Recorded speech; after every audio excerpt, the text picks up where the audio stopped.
बस पहाड़ी चढ़ाई चढ़ते हुए सुस्त रफ्तारी से चल रही थी। बस ने 1 घंटे में एक बहुत बड़े पहाड़ का चक्कर काटा और एक जगह रुक गई। यहाँ मुसाफिरों ने उतरकर चाय वगैरह पी। जिनको चक्कर आ रहे थे वो सर पकड़कर जमीन पर बैठ गए और क्लीनर बस में ठंडा पानी डालने लगा, लेकिन मैं बस में ही बैठा रहा। आध घंटे बाद बस दोबारा अपने सफर पर रवाना हो गई। रात के 8 बजे हमारी बस जम्मू शहर में दाखिल हुई। लारी अड्डे पर काफी रौनक थी, क्योंकि कुछ देर बाद यहाँ से एक बस पठानकोट को जाने वाली थी और मुसाफिर जमा हो रहे थे। मेरा टारगेट बाग जोगियांवाला का एजेंट साधु माता दास था। जम्मू शहर की सड़कों से थोड़ी बहुत वाकफियत हो चुकी थी, लेकिन अंधेरा हो जाने की वजह से खदशा था कि मैं कहीं भटक न जाऊं। चुनांचे मैंने एक साइकिल रिक्शा ले लिया और उसे बाग जोगियांवाले की तरफ चलने को कहा। बाग से थोड़ी दूर मैं रिक्शे से उतर गया। झोंपड़ी में लैंप की धीमी रोशनी माता दास की मौजूदगी का पता दे रही थी। मैंने झोंपड़ी के बाहर खड़े होकर जय माता शेरांवाली की का बुलंद नारा लगाया तो झोंपड़ी के दरवाजे पर पड़ा टाट एक तरफ से उठ गया और माता दास कंबल ओढ़े बाहर निकलकर मुझे पहचानते हुए बोला, अंदर आ जाओ। अंदर दाखिल होकर माता दास मुझे लाल लाल आंखों से देखते हुए दोबारा बोला, तुम्हें किसी ने देखा तो नहीं? तुम्हारे मिशन की कामयाबी की रिपोर्ट मुझे मिल गई थी। अब तुम यहाँ मेरे पास क्या लेने आए हो? तुम्हारे इस तरह खुले बंदों बेमकसद आने से मेरा मिशन खतरे में पड़ सकता है। हमारा एक कमांडो शहीद हो गया और कमांडो नंबर 9 दुश्मन की कैद में यहाँ एयरफोर्स की तहवील में है और मैं उसे यहाँ से निकालकर पाकिस्तान की सरहद पार करवाना चाहता हूँ। माता दास एजेंट ने किसी कदर नाराजगी से कहा, यह तुम्हारे मिशन में शामिल नहीं है। मैंने फौरन कहा, यह मैं रज़ाकाराना तौर पर करना चाहता हूँ। कमांडो नंबर 9 हमारा साथी और पाक वतन का सरफरोश मुजाहिद है। दुश्मन उसे अज़ीज़ें दे देकर हलाक कर डालेगा और उसकी मदद करना हमारा फ़र्ज है। एजेंट माता दास बोला, तुम अगर उसे अपना फ़र्ज समझते हो तो अपने तौर पर उसकी मदद करते फिरो। मैं इस सिलसिले में तुम्हारी कोई मदद नहीं कर सकता। मैं किसी खतरे में पड़कर अपने मिशन को बर्बाद नहीं कर सकता। मैं चुप हो गया। वो ठीक कह रहा था। हर एजेंट के पास एक खास मिशन होता है। उसे एक खास फर्ज सौंपा जाता है जिसको उसे हर सूरत में बल्कि अपनी जान की बाजी लगाकर भी निभाना पड़ता है। वो इस मिशन से इधर उधर कभी नहीं हटता। कमांडो जब बदकिस्मती से दुश्मन की कैद में चला जाता है तो ये उसका फर्ज होता है कि वो वहां से फरार होने की कोशिश करे।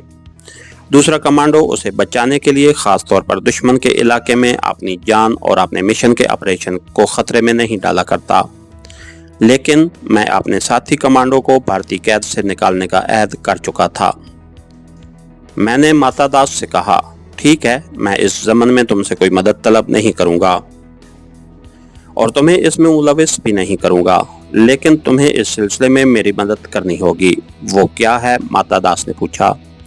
मैंने उसे बताया, मैं अपने तौर पर जम्मू में किसी दूसरी जगह जाकर रहना शुरू कर दूंगा, लेकिन जिस सीआईडी वाले हिंदू डोगरे ने पहले भी मेरा पीछा किया था उससे मुझे खतरा है कि वो मुझे पहचान लेगा और मुझे गिरफ्तार करा देगा। मैं उस सीआईडी वाले से निजात हासिल करना चाहता हूँ। माता दास खामोशी से कुछ सोचने लगा, फिर बोला, मैंने भी उसे तुम्हारे पीछे पीछे यहाँ आते एक बार देखा था। मुझ पर वो इसलिए हाथ नहीं डाल सका कि मैंने यहाँ के बड़े बड़े फौजी अफसरों की ज़ईफ़ुल अकीदा हिंदू औरतों को अपने दाम में फंसा रखा है। मैंने जल्दी से कहा, मैं चाहता हूँ कि अब अगर वो यहाँ आए तो तुम उसे ख़त्म कर दो। माता दास एजेंट हाथ हिलाकर बोला, ये मेरे मिशन में शामिल नहीं। ये काम तुम्हें खुद करना पड़ेगा और फिर वो भी यहाँ से कहीं दूर जाकर। हाँ, तुम यहाँ रहकर उसका इंतज़ार कर सकते हो सकता है वो एक रोज़ में इधर का चक्कर लगाए।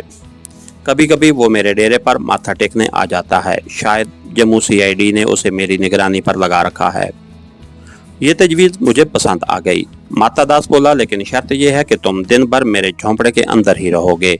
सिर्फ रात के अंधेरे में एक बार बाहर निकल सकोगे। मैं तो कैद होकर रह जाऊंगा। इस पर माता दास ने झुंझला कर कहा, कमांडो होगे तो हुआ करो। मैं भी अपने वतन पाक के एक अहम मिशन पर अरसा 5 वर्ष से यहाँ धोनी रमाए बैठा हूँ। मैं तुम्हारी खातिर अपने वतन के मफादात को खतरे में नहीं डाल सकता।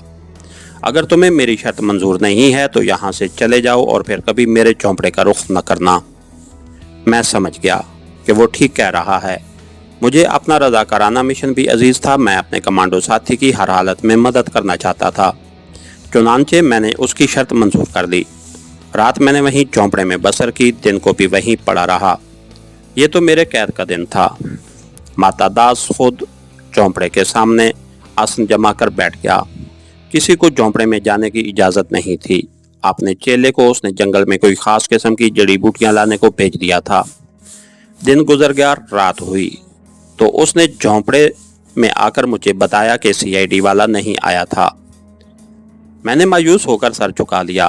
اندھیرے میں تھوڑی دیر کو ٹہلنے میں جھونپڑے سے نکل کر باغ کے درختوں میں گیا اور پھر واپس جھونپڑے میں آ گیا۔ تیسرے روز مجھے دوپہر کے وقت باہر سادھو ماتا داس کی کسی سے باتیں کرنے کی آواز سنائی دی۔ مورخ، جاؤ، شام کو آ کر ہم سے منگل سوتر لے جانا، نوکری میں تجھے ترقی مل جائے گی۔ سورج غروب ہوا تو ماتا داس نے مجھے جھونپڑے میں آ کر بتایا، ہوشیار ہو جاؤ، CID والا شام کو آنے والا ہے۔ وہ مجھ سے منگل سوتر بنوانا چاہتا ہے۔ اس کی نوکری کا کوئی چکر ہے۔ منگل ایک ہے، اس لیے منگل سوتر کے پیچھے پڑا ہے۔ تھوڑی دیر میں وہ آ جائے گا، تم باہر آ کر ایک طرف ہٹ کر بیٹھ جاؤ۔ جب وہ آئے تو اٹھ کر چلے جانا، وہ لازماً تمہارے پیچھے جائے گا۔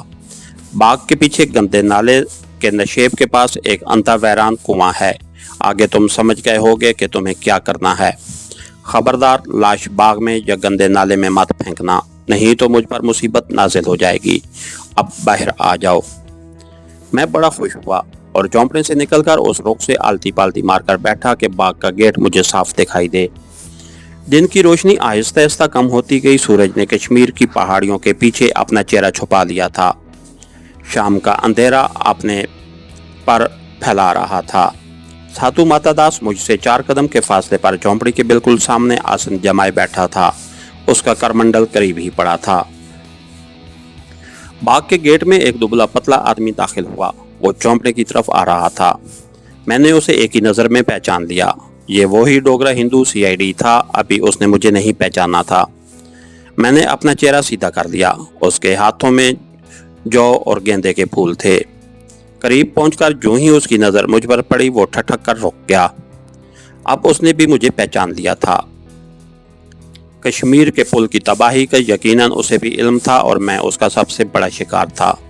اس سے پہلے کہ وہ کوئی حرکت کرتا، میں اٹھا اور سادھو ماتا داس کے چرن چھو کر، میں جاتا ہوا مہاراج میری ارداس بھولیے گا نہیں، یہ کہہ کر میں باغ کے عقب میں واقع اندھے کنویں کی طرف چل پڑا۔